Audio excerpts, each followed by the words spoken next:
Perkenalkan, nama saya IGD Eri Sastrawan. Saya sedang mengikuti PPG dalam jabatan tahun 2023 di IKIP Saraswati, Tabanan. Berikut adalah video aksi kedua, pertemuan kedua terkait dengan menyelesaikan masalah kontekstual tentang peluang kejadian saling lepas dan peluang kejadian tidak saling lepas. Ayo memilih apa yang kau suka, merdeka belajar wujud yang nyata, raih mimpimu juga cita-cita. Pada sana. Tangan. Om Swastiastu. Ya, silakan duduk. Baik, selamat siang anak-anak semua. Siang. Kok lemes banget siang-siang nih. Selamat siang semuanya. Siang. Oke. Walaupun situasinya sudah siang, tapi harus tetap semangat belajarnya ya. Pak Eri sepintas tadi sudah cek-cek, kemudian memperhatikan kelas kalian sudah bersih. Saya lihat juga perlengkapan mengajarnya sudah siap nih, kayaknya sudah siap untuk belajar. Kemudian untuk hari ini ada yang tidak hadir ya? Enggak ya, semua sudah sekolah ya. Saya lihat juga sudah semua anak-anak ada di kelas. Baik, sebelum kita memulai pembelajaran hari ini, mari kita berdoa menurut agama dan CM masing-masing. Pak Eri minta tolong Hera untuk memimpin doa. Yang lainnya silakan berdiri. Ya, silakan Hera. Baik, untuk memulai pembelajaran, sebaiknya kita berdoa sesuai dengan agama dan berdoa dimulai. Berdoa selesai. Ya, silakan Hera, duduk kembali. Baik, tetap berdiri ya. Kita yel-yel dulu nih, udah siang nih. Oke, semangat pagi. Pagi, pagi, pagi. Yes. Anak Semandan sehat, cerdas dan berkarakter. Oke, tepuk tangan untuk kita. Iya, silakan duduk. Ya. Oke. Ya, hari ini kita akan belajar tentang peluang kejadian saling lepas dan peluang kejadian tidak saling lepas. Nah, ini sebenarnya materinya juga sudah Pak Eri berikan kemarin. Kalian sudah bisa baca. Kan sempat saya kirimkan bentuk filenya. Silakan. Saya yakin sudah dipelajari. Sudah dipelajari ya? Sudah dipelajari. Ya, ini adalah materinya, peluang kejadian saling lepas dan peluang kejadian tidak saling lepas. Ini adalah materi di kelas 10 ya, di semester 2 untuk kalian semua. Kemudian, nah, saya ingin mengulang kembali pembelajaran kita sebelumnya di hari sebelumnya. Masihkah kalian ingat tentang apa itu kejadian? Apa itu distribusi peluang? Ada yang bisa? Oke, ada yang bisa? Oke, cukup. Kita mulai dari Leonel ya, Leonel. Silakan. Kejadian itu adalah timbunan dari ruang sampel yang biasanya itu dikomputasikan dengan huruf kapital seperti huruf A, B atau C dan huruf kapital. Oke, ya, terima kasih Leonel. Ya, yang berikutnya adalah distribusi peluang. Ya, ada yang tahu distribusi peluang itu apa? Ya, silakan Dinda.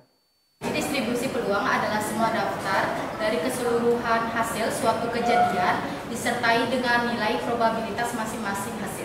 Iya, terima kasih Dinda. Ya. Oke, sudah. Untuk pengantarnya kalian udah paham. Berikutnya, sebagai motivasi belajar nih. Ada yang suka kucing di rumah? Seperti ini. Sepasang kakak adik mempunyai peliharaan seekor kucing yang sedang hamil. Kucingnya sedang hamil nih. Kemudian kakak adik itu menginginkan 4 dari anak kucing itu jika kucing itu beranak. Pengen punya 4 anak. Ya. Kakak menginginkan 2 anak kucing berjenis kelamin jantan dan 2 jenis berikutnya adalah betina. Sedangkan adik menginginkan ketiga-tiganya kucingnya berjenis kelamin yang sama. Ya, kemudian yang satu lagi kan boleh dia apa jenisnya begitu. Nah, pertanyaannya, bandingkan peluang keinginan siapakah yang lebih besar? Apa peluang kakaknya atau peluang adiknya? Kemudian tujuan pembelajaran yang ingin dicapai pada pembelajaran kali ini adalah yang pertama, peserta didik dapat menggunakan aturan penjumlahan untuk menentukan peluang 2 kejadian saling lepas dan tidak saling lepas dengan benar. Ya, ini dia, peluang saling lepas. Kemudian yang berikutnya adalah peserta didik dapat memodifikasi aturan penjumlahan untuk menentukan peluang 2 kejadian tidak saling lepas dengan benar. Sekali lagi, yang pertama saling lepas, yang kedua tidak saling lepas. Kemudian yang ketiga adalah peserta didik dapat menyelesaikan masalah kontekstual terkait dua kejadian saling lepas dan dua kejadian tidak saling lepas dengan benar. Pada pembelajaran kali ini, kita akan menggunakan model problem based learning. Nanti Pak Eri akan memberikan sebuah masalah kepada kalian. Nah, masalah itulah yang akan kalian selesaikan dalam pembelajaran kali ini. Oke? Nah, untuk mengetahui pemahaman kalian tentang apa yang kita pelajari hari ini, kita akan menggunakan evaluasi yang baru. Hari ini kita akan menggunakan kuisis paper mode. Jadi Pak Eri sudah siapkan soalnya, dan tadi saya sudah minta tolong juga Era, ketua kelasnya, membagikan semua bagian kuisis paper modenya. Silakan kita kerjakan bersama-sama dan kita akan lihat bagaimana proses hasilnya. Oke? Boleh diambil paper modenya dulu. Kita siap-siap. Oke, kita mulai. Ya, ini dia. Kita mulai soal yang pertama.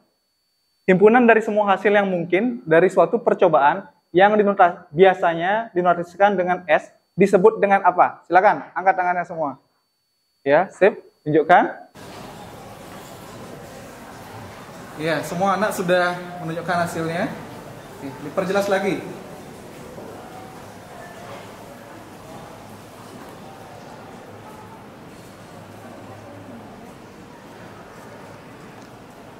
Oke, sudah cukup? Boleh turunkan?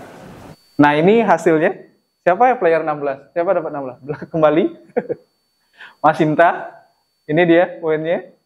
Kemudian 15 siapa? Oke, mantap. Nah, ada kesalahan ini. Siapa yang 9? Oke, ready. Kemudian yang 3 siapa? Oke, Kurnia. Tadi sudah ada saya. Tapi melihat secara akumulasi, sepertinya kalian sudah paham tentang materi syarat sebelumnya. Oke, tepuk tangan buat kalian semua ya. Nah, berikutnya adalah teknik penilaiannya. Ada 3 teknik yang akan saya gunakan. Yang pertama adalah afektif. Ini adalah mengukur sikap kalian, terutama adalah aspek dimensi gotong royong. Karena dalam pembelajaran nanti, gotong royong kalian dalam menyelesaikan masalah, itu yang paling utama, yang saya harapkan, itu yang akan saya nilai. Kemudian yang kedua adalah psikomotor. Aktif kalian dalam belajar, terutama nanti aspek-aspek baik itu mendengarkan, kemudian berbicara, atau berbuat seperti mempresentasikan sesuatu. Ya, pertemuan sebelumnya Pak Eri sudah nilai, pertemuan sekarang dimaksimalkan kembali. Artinya, jika memungkinkan semua anak bisa terlibat dalam pembelajarannya, aktif memberikan jawabannya. Kemudian yang terakhir adalah aspek kognitif, yang meliputi tes pengetahuan, nanti saya akan berikan di akhir pembelajaran, dalam bentuk post-test. Ya, sampai di sana, ada pertanyaan dulu? Enggak ya? Oke. Saya lanjutkan, ini adalah pertanyaan pemantiknya. Bagaimanakah cara kalian menentukan peluang dua kejadian saling lepas? Ya. Kemudian berikutnya, bagaimana cara menentukan dua kejadian yang tidak saling lepas? Kemudian yang terakhir adalah bagaimana cara membedakan antara dua kejadian saling lepas dan dua kejadian tidak saling lepas. Nah, itu nanti silakan kalian diskusikan. Ini sebagai pemancing saja di awal. Nah, berikutnya saya memiliki sebuah kartu bridge, kemudian alat-alat peraga lainnya nanti kita bagikan. Ada kartu bridge, kartu remi, ada dadu juga, ada uang koin. Silakan nanti digunakan untuk membantu pelaksanaan pembelajarannya. Oke, kita langsung saja. Saya akan menampilkan sebuah video. Nah, di video ini adalah salah satu masalah yang kalian hadapi sehari-hari. Ya, ada kartu bridge. Ya, di sana nanti dalam pengerjaannya jumlahnya ada berapa kartu bridge-nya? 52. Ini kegunaannya maksudnya bermain judi banyak digunakan dalam bidang-bidang ilmu untuk asuransi, penerbangan, meteorologi, kesehatan, dan masih banyak lagi. Nah, di sekolah menengah pertama ini kita ingin mempelajari dasar-dasarnya. Salah satunya adalah tentang kartu bridge. Baiklah, kita dalami lebih lagi. Nah, yang pertama-tama kita harus singkirkan jokernya dulu, jokernya tidak dipakai dalam. Oke, saya sampai di sana dulu. Tadi kan sudah ya, ada kartu 52. Tadi pertanyaannya bagaimana cara menentukan peluang dari kartu-kartu tersebut. Baik, untuk mengefisienkan waktu, silakan bentuk kelompok. Nama kelompoknya masih ingat kemarin ya, kelompok apa? Kelompok 1, kelompok 2, kelompok 3, kelompok 4. Kelompok 1 saya beri nama percobaan, kelompok 2 ruang sampel, kelompok ketiga adalah kejadian, dan kelompok keempat adalah peluang. Silakan bentuk kelompok dulu untuk memudahkan kerjaan.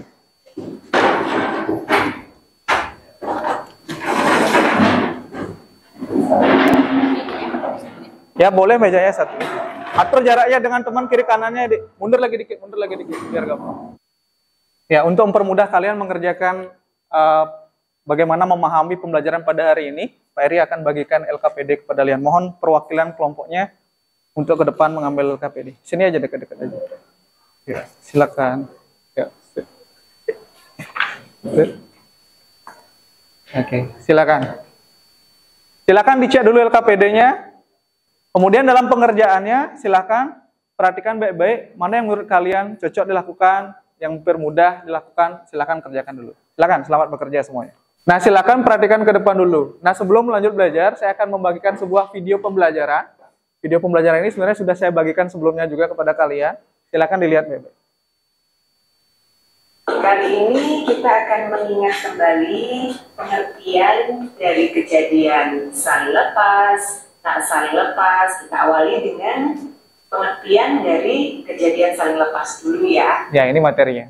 Jadi kejadian saling lepas sendiri bisa kita artikan sebagai dua kejadian yang tidak memiliki unsur yang sama. Kira-kira apa nih? Punya hubungan apa tidak? Tidak punya hubungan. Ya, silakan diisi identitas dirinya dengan lengkap. Ya, namanya siapa lengkapnya. Kemudian juga nomor absennya.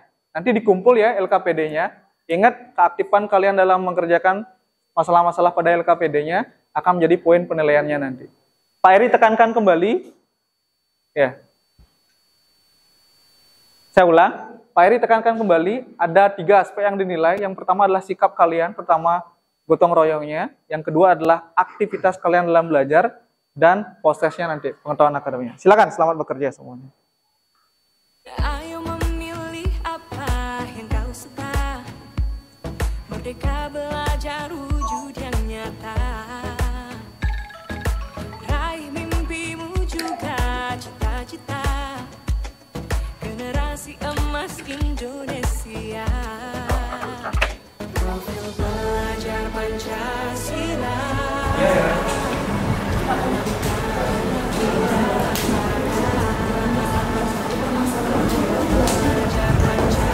Untuk permasalahan yang nomor 1, ya kan orientasi masalahnya ada di sana. Tadi juga saya sudah sampaikan. Silahkan nanti kalau mau buat 1 masalah, 2 masalah, 3 masalah, nggak apa-apa.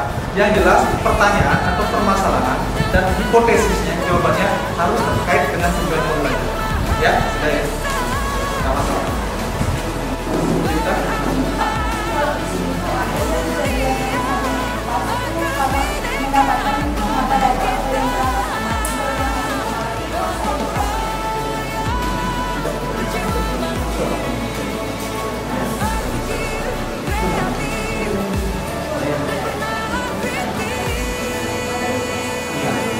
Kalau dia tidak lepas, berarti gimana? Ada yang sama. Ya, ada yang sama. Kita bisa nyimpulin apa sih bedanya, kapan dia beririsan, kapan dia tidak saling lepas, yang berikutnya kapan dia saling lepas. Ya. Silakan, ada lagi pertanyaan? Ya, Mas.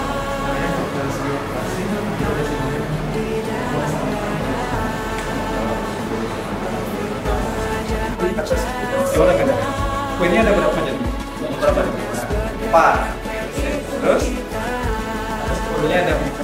Nah, kira-kira 2 kejadian ini sering terkait apa enggak? Nah, kalau dia tidak sering terkait apa namanya? Ya, saling lupa. Ya, step sudah. Tepuk 1 kali, tepuk 2 kali, tepuk 3 kali, tepuk 4 kali. Nah, siap-siap. Tepuk 5 kali. Fokus. Saya ingin sekarang ada perwakilan kelompok yang melakukan presentasi. Apalagi nanti semua bisa ke depan presentasi lebih bagus lagi. Oke, kita mulai dari permasalahan yang pertama. Siapa yang mau presentasi? Saya semua mau presentasi. Ya udah, kelompoknya Melik boleh sama Kevin. Siapa yang mau duluan? Boleh. Oh, semuanya, silakan. Kami dari kelompok 4 akan presentasikan terkait kegiatan pertama. Apakah pengambilan kartu kuin atau 10 itu merupakan kejadian saling lepas? Dan jawabannya itu adalah iya.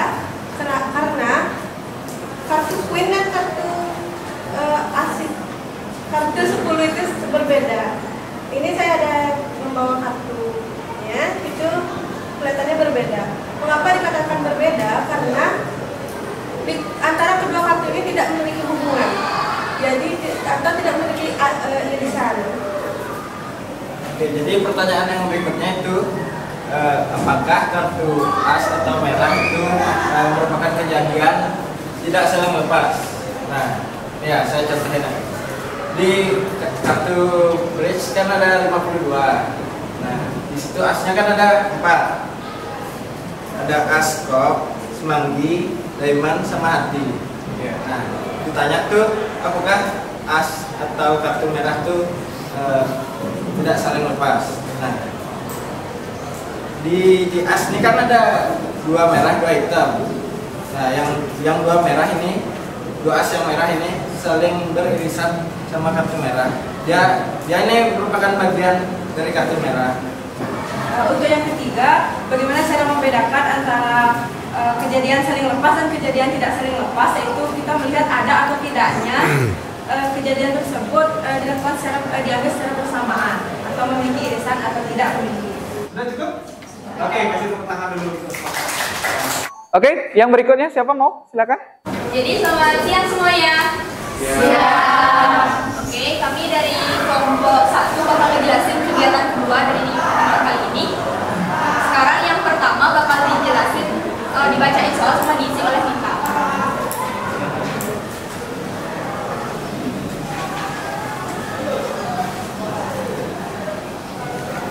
Jadi di sini yang ditanyakan kan angka yang berjumlah 7 dan angka yang sama. Jadi kita pada saat yang sama. Jadi kita cari dulu angka 7 sama angka yang sama. Angka 7 nih sudah bisa dilihat dari yang biru-biru. 61, 52, 34, dan angka yang sama nih yang ini. Ini, dan ini. Nah, dari kejadian ini kita bisa lihat di sini kan tidak ada yang berhubungan ya. Saya garisin aja biar gampang. Di sini kita bisa lihat dari jumlah 7 dan angka yang sama nih kan tidak ada yang berhubungan. Jadi kita bisa simpulkan itu tidak beririsan. Dan karena tidak beririsan, dia menjadi kejadian saling lepas. Baik, untuk yang ini berbanding terbalik sama permasalahan sebelumnya. Kalau yang di permasalahan sebelumnya kan itu mendapatkan angka berjumlah 7, sedangkan yang sekarang berjumlah 8 dan mendapatkan angka yang sama pada saat yang sama.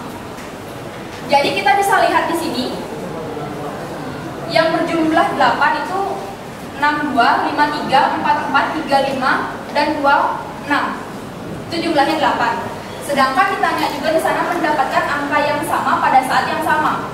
Hanya bisa 4,4. Oke.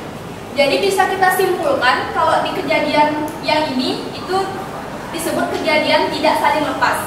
Karena ada anggota dari dadu pertama dan anggota dari dadu kedua yang membentuk irisan. Jadi sama dia angkanya di 4 sama 4. Kalau di sebelumnya kan nggak ada yang sama. Dan pertanyaan? Ya, Meli. Ya, silakan. Cukup.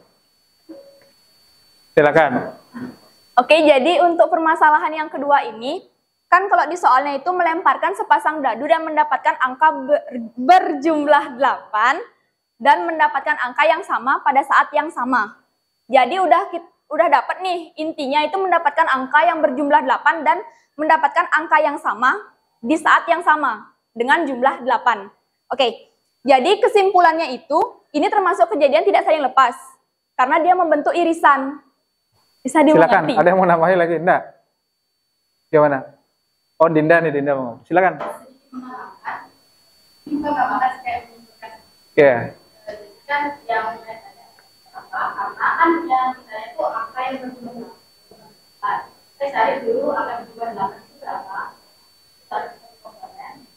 Itu angka yang sama itu ada pada ada 1, 2, 3, 4, 5, 6.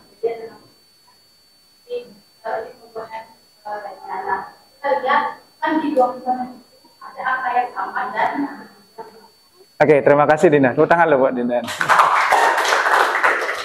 Saya sependapat yang disampaikan oleh Bintang tadi, kemudian Dinda tadi. Sebenarnya inilah perbedaan penekanan yang khusus pada materi ini ya. Bagaimana cara kalian untuk membedakan mana sih komponen yang terkait satu dengan yang lainnya, atau memang tidak ada kaitan antara komponen satu dengan yang lainnya gitu. Jadi pembelajaran sebelumnya kan udah belajar. Ini nih ada dua kejadian. Kejadian pertamanya apa? Mendapatkan angka berjumlah 8. Sudah? Buat kejadiannya, anggap NA. Kan begitu kemarin ya? Ya, anggaplah ini kejadiannya, kan begitu. Ini, dan ini. Itu kejadiannya. Itu kejadian pertama. Kejadian yang kedua apa? Mendapatkan angka yang sama. Dan saat yang sama. Berbeda dengan yang tadi. Yang tadi cuman kelompok sebelumnya ya, mendapatkan angka yang sama gitu misalkan. Kan ini aja deh yang sama. 1, 1, 2, 2, 3, 3, 4, 4, 5, 5, 6, 6. Kasus ini berbeda. Angka yang sama pada saat yang sama. Berapa dia? Hanya satu kemungkinannya. Hanya di 4,4. Jadi, misalkan kejadian yang kedua, NB-nya misalnya 4,4 gitu yang dimaksudkan Dinda, saya mempertegas saja lagi. Nah, karena pada saat kita menjabarkan kejadian pertama dan kejadian kedua, daftarnya dijabarkan, ternyata ada komponen yang sama. Nah, komponen inilah yang menyebabkan kejadian soal yang nomor 2 ini kejadian apa jadinya? Tidak saling lepas. Tidak saling lepas. Gitu. Sudah, Meli?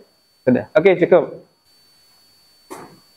Ya, kita lanjut ke prestasi berikutnya adalah kegiatan ketiga. Baru sudah ke depan, tidak mau ke depan lagi ya. Ya udah, kelompok yang kedua boleh. Ruang sampel silakan. Selamat siang semuanya. Ya. Kami dari kelompok ruang sampel akan mempresentasikan kegiatan ketiga. Oke. Jadi caranya untuk menentukan peluang bahwa A terjadi atau B terjadi atau keduanya terjadi, karena ini diingat lagi saling lepas, jadi kita bisa menentukannya dengan gabungan atau penjumlahan antara peluang A dan peluang B. Jadi caranya peluang A atau B, di sini bisa peluang A gabungan B itu sama dengan peluang A ditambah dengan peluang B. Jadi bagaimana kita menentukan peluang A dan B terjadi pada hasil yang sama. Ini sebenarnya gampang, kita tinggal lihat di daerah yang beririsan ini. Jadi di daerah yang beririsan caranya menentukan bahwa A dan B terjadi pada hasil yang sama. Karena kalau dia ada hasil yang sama, pasti dia beririsan dan biasanya distintif. Ada yang mau ditanyakan? Ya, silakan. Izin mau nanya, jadi kalau mencari hasilnya itu gimana? Apa itu aja? Kalau rumusnya nggak ada sebenarnya. Ya, mungkin sebentar gini. Ntar di kegiatan keempat terlihat bagaimana cara menyelesaikan rumusnya begitu. Ya, sebentar ya, sabar dulu ya.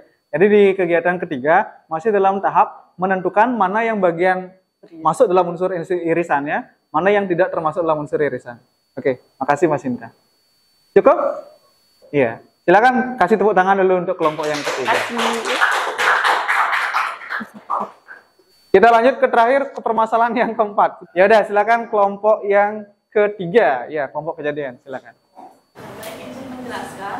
Jadi soalnya seorang anak bermain dadu di teras rumah. Tentukan peluang mendapatkan angka sama atau berjumlah 2. Ya, jadi peluang mendapatkan angka yang sama itu kan ada 6 kejadian. 1,1, 1, 2, 2, 3, 3, 4, 4, 5, 5, 6, 6. Itu 6 kejadian. Lalu yang kedua itu yang berjumlah 2. Di sini yang bisa berjumlah 2 itu hanya 1 kejadian, yaitu 1,1. Jadi dadu pertama itu mendapatkan 1, muncul angka 1, dan dadu kedua itu muncul angka 1 juga. Jadi bahasa yang lebih gampangnya itu kan diminta 2 kejadian kan. Yang pertama itu mendapatkan angka yang sama. Jadi 1 ini termasuk dia di 6, termasuk dia ke kelompok A misalnya namanya, yang diminta mendapatkan angka yang sama. Terus 1,1 ini juga termasuk yang diminta yang berjumlah 2. Jadi sesuai dengan materi itu, kejadian ini termasuk kejadian yang tidak saling lepas. Peluang mendapatkan 2 angka sama itu sebenarnya peluang A atau namanya tuh peluang A gitu. Sama itu kan tadi untuk mendapatkan 2 angka sama itu ada 6 kejadian. Jadi 6 per ruang sampelnya 36, jadi 6 per 36. Lalu yang ketiga itu peluang mendapatkan jumlah 2. Tadi yang mendapatkan jumlah 2 itu 1 kejadian. Jadinya peluang B sama dengan 1 per 36.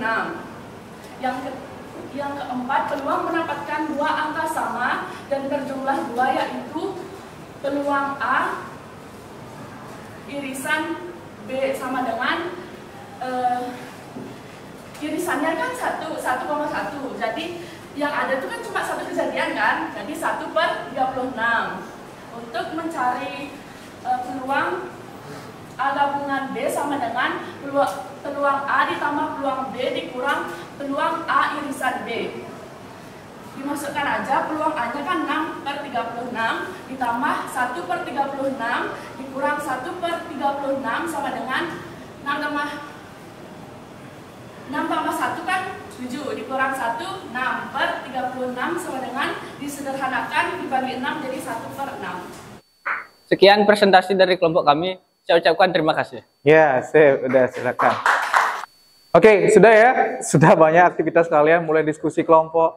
Tadi juga termasuk pada saat mengembangkan dan menyajikan hasil karya. Presentasinya sudah luar biasa. Pak Eri melihat semua anak aktif, semua anak punya kesempatan berbicara juga ya. Termasuk memberikan deskripsinya dalam bentuk tulisan, saya sudah lihat semua. Terima kasih untuk aktivitas kalian semua. Nanti tolong ditingkatkan kembali untuk berikutnya. Kita lanjut ke kesimpulan sekarang. Kesimpulan. Ya, siapa yang mau menyimpulkan kejadian ini? Oh, ternyata semua kelompok bisa ya. Ya udah, boleh Mas Sinta, boleh atau Kevin, silakan. Siapa yang menyimpulkan? Boleh. Ya, silakan. Jadi yang dapat kita simpulkan dari pembelajaran pada hari ini yaitu bagaimana kejadian saling lepas dan tidak saling lepas. Nah, untuk kejadian saling lepas itu bisa kita lihat di mana jika kedua kejadian tersebut tidak memiliki irisan atau tidak terjadi pada saat yang bersamaan. Bisa dirumuskan dengan peluang A gabungan B sama dengan peluang A ditambah peluang B. Nah, yang kedua ada kejadian tidak saling lepas. Nah, di mana di antara kedua kejadian itu memiliki sebuah irisan atau terjadi di waktu yang atau saat yang bersamaan. Bisa dirumuskan dengan P A gabungan B sama dengan peluang A ditambah peluang B dikurang dengan irisannya. Nah, untuk cara membedakannya yaitu kita bisa melihat dari kedua kejadian tersebut ada atau tidaknya irisan dari kedua kejadian tersebut. Iya, sudah cukup? Iya, terima kasih Mas Inta. Baik, kegiatan diskusinya kita cukupkan sekian. Sekarang silahkan kembali ke tempat duduk masing-masing. Ya, kembalikan tempat duduknya masing-masing. Kita akan melaksanakan kuis. Ya, untuk terakhirnya. Sudah duduk? Sekarang minta tolong kumpulkan LKPD-nya dulu, perwakilan kelompoknya. Silakan kumpulkan LKPD. Ya, terima kasih. Terima kasih. Ya, semua sudah mengumpulkan ya. Saya lihat juga aktivitasnya sudah lumayan padat, sudah semua terisi jawabannya. Berikutnya adalah penilaian. Ya, kita akan mengadakan post-test. Ini adalah penilaian kognitif di akhir pembelajarannya. Jadi, silakan buka HP kalian. Kita akan menggunakan barcode untuk menyelesaikannya. Ya.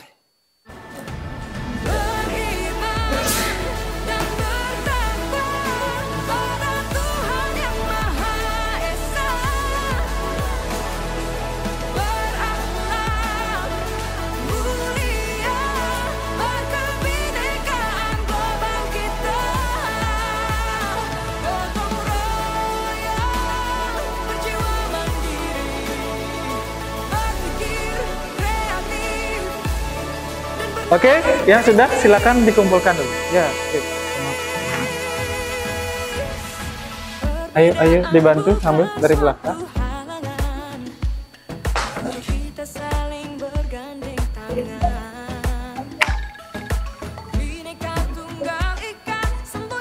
Baik, berikutnya saya akan memberikan apresiasi berdasarkan hasil kelompok kalian kembali ya, sama ini luar biasa. Sama seperti pertemuan sebelumnya, saya melihat bahwa semua anak aktif dalam pembelajarannya.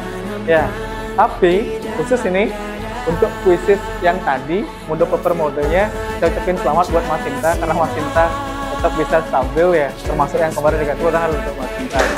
Untuk pretest yang tadi, kemudian untuk pelaksanaan diskusinya, saya melihat semua anak kelompok happy.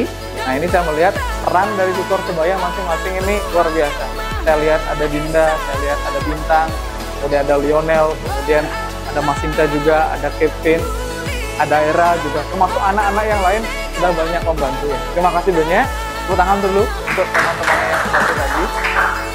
Nah, untuk di pertemuan berikutnya, jangan berkecil hati, maksimalkan lagi kemampuan kalian. Kemudian, kita lanjut ke refleksi. Saya ingin ada masukan dari kalian bagaimana cara belajarnya tadi, sehingga ini bisa menjadi motivasi buat saya untuk belajar. Silakan, siapa yang mau duluan?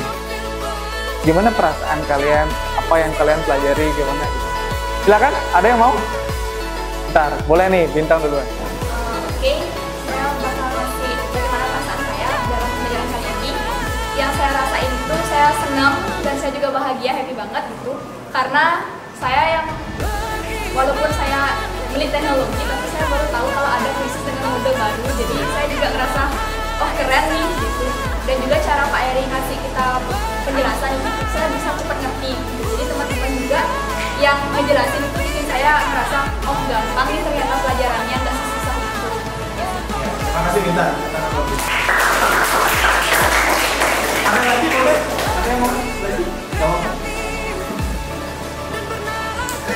Untuk belajar kali ini tuh seperti yang saya bilang tadi itu menyenangkan dengan metode belajar yang nggak membosankan cuma jawab-jawab soal doang. Tapi kita di sini juga jadi tutor sebaya buat yang lain. Jadi kita bisa menjelaskan dengan cara yang lebih mudah kepada teman yang lain agar bisa mengerti tentang materi yang disampaikan. Jadi untuk pembelajaran saat ini tuh menyenangkan banget, nggak ngebosenin, pokoknya seru.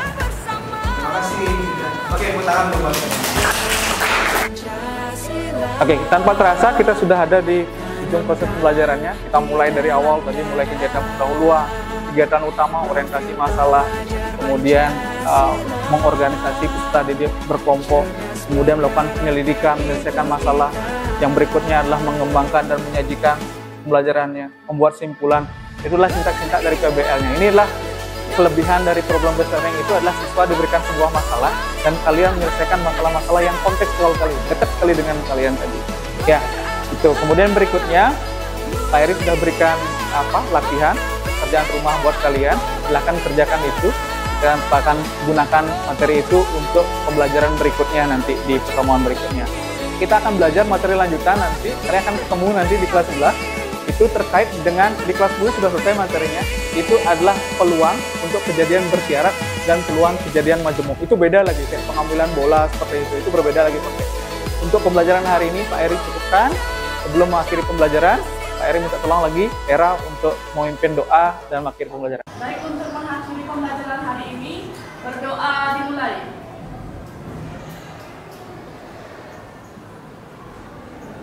Berdoa selesai. Semangat, pagi!